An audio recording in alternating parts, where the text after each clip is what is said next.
21-22 का सेशन आया है। फॉरबिसगंज में प्राइवेट स्कूल एसोसिएशन की बैठक संपन्न हुई, जिसमें 4 तारीख को विद्यालय खुलने पर चर्चा की गई।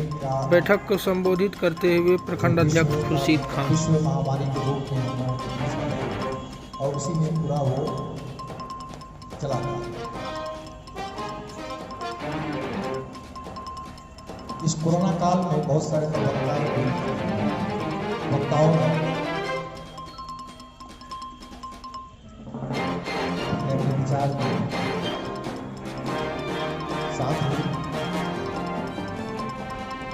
बहुत सारा सुझाव दिया है कि आने वाले समय में किस तरह से हम लोग अपने स्कूल अपने विद्यालयों का संचालन करें और कैसे करना चाहिए। 20-21 के सेशन में पिछले 11 महीने से जितने भी प्राइवेट स्कूल हैं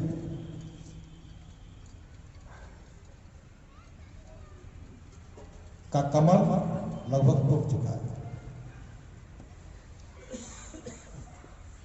लेकिन हमें यह भी समझना होगा कि सिर्फ प्राइवेट स्कूल का ही कमर नहीं टूटा है।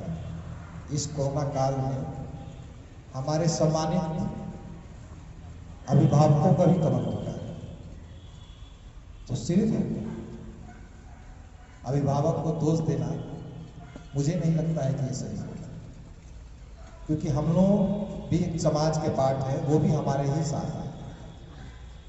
तो जितना तकलीफ हमें है उतना ही तकलीफ उन्हें भी हुआ होगा, क्योंकि उनका भी रोजगार पूरी तरह से ध्वस्त हो चुका है।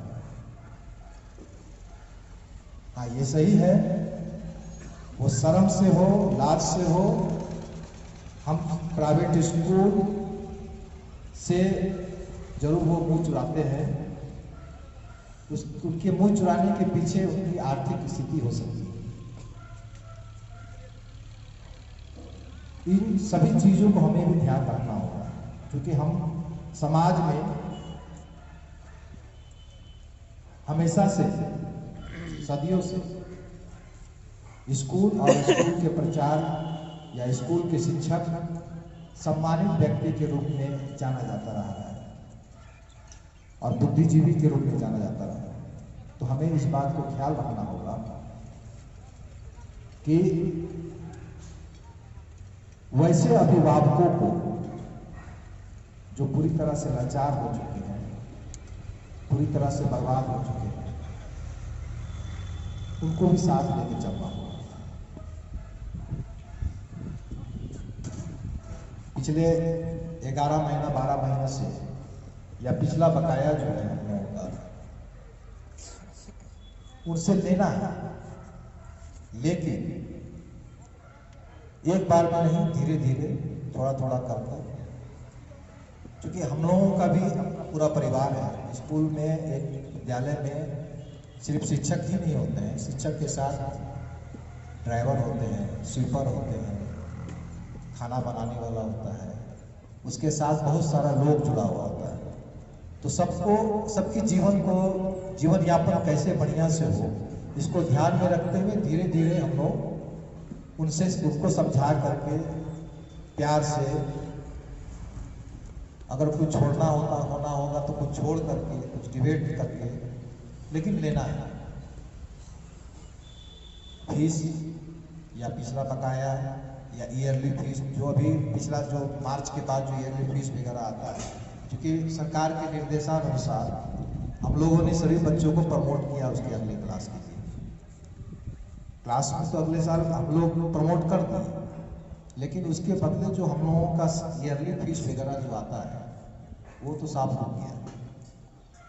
जब प्रमोट किए तो ईयरली फीस भी चाहिए।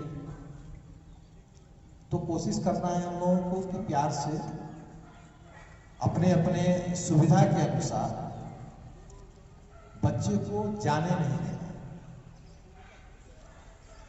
बच्चे को छोड़ना नहीं। अगर फ्री में भी पढ़ाना पड़े, पिछला छोड़ देना पड़े तो छोड़ दीजिए, लेकिन छोड़ना नहीं,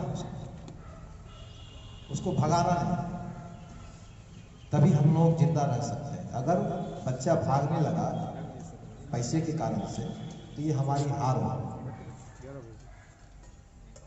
कोशिश हम लोगों को करना है कि बच्चा किसी भी तरह से आपके यहाँ रुक जाए,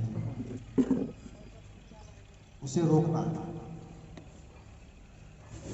इस पॉलिसी पे काम करेंगे तो आप देखेंगे कि बहुत कम नुकसान हुआ है सभी को, नहीं तो बर्बादी के सिवा कुछ नहीं बचेगा। क्योंकि पूरे जिला में बहुत पुराने स्कूल है, एफिलिएटेड स्कूल है, जो आपकी बातों को नहीं मानेंगे। ये बात जान लीजिए, पूरे जिला में बहुत बड़े बड़े स्कूल है जो आपके कहने के हिसाब से नहीं चलते। वो दोनों हाथ को फैला करके आपके बच्चों को लेने को तैयार है। इसके अलावा अभी सरकार ने जो एक नया नियमावली दिया है कि किसी भी बच्चे से, क्योंकि लॉकडाउन के कारण से बहुत सारे बच्चे बाहर में जो रह रहे थे, बाहर में जो बड़े शहरों तरह के पढ़ रहे थे, वो सभी अपने अपने गांव में आ गए। तो ऐसे बच्चों को ध्यान में रखते हुए नया नियमावली निकाला है कि बिना किसी सर्टिफिकेट के, बिना किसी टीसी के सरकारी स्कूल एडमिशन देना चालू कर दिया।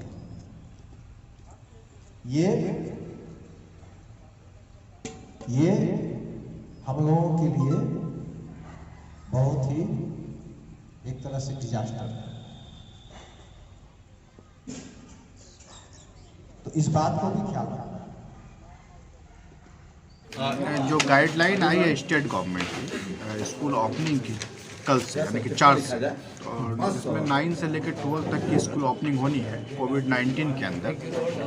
तो उसमें जो सीटिंग कैपेसिटी है बच्चों की 50% होगी, और कंप्लीट जो प्रोटोकॉल है कोविड-19 का कि बच्चे बिना मास्क के स्कूल नहीं पहुंचेंगे, हैंड सैनिटाइज़र जो वो रखेंगे।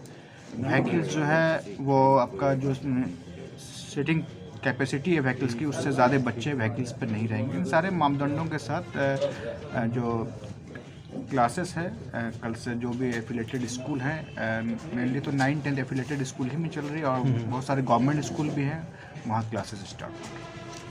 आपका परिचय? जिला अध्यक्ष private school and children welfare association Araria.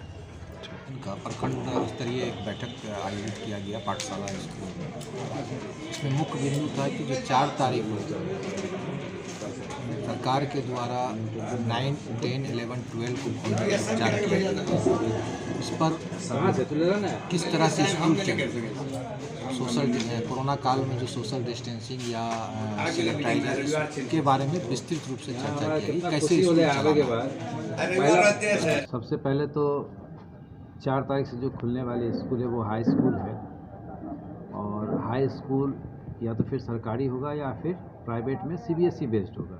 तो जो सीबीएसई से रजिस्टर्ड स्कूल है वो हमारे क्षेत्र में 3-4 ही हैं जो खुलेंगे। बाकी जो हमारे संघ के सदस्य आए थे, आगे जो खुलने वाला है 1 से 8 तक का जो विद्यालय खुलने वाला है, उस गाइडलाइन को ध्यान में रखते हुए आज का बैठक किया गया कि जो 9-10 वाले हैं उनका भी बात हो जाए और 1 से 8 वाले का भी बात हो जाए।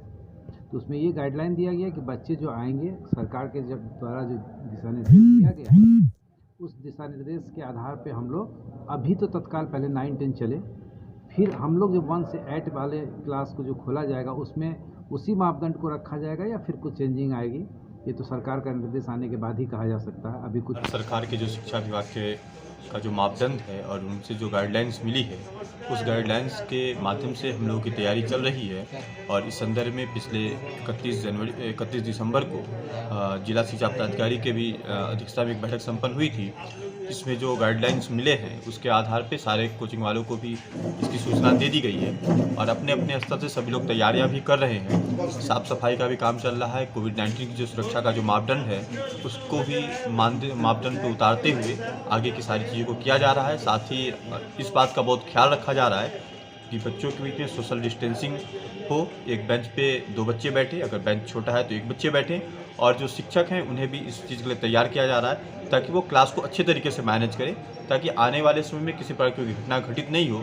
क्योंकि सरकार इसी आधार पे जो हमारे जूनियर सेक्शन जो है, जो स्कूल हैं, उनको भी खुलना है, तो इसकी पूरी तैयारी चल रही है। आपका परिचय?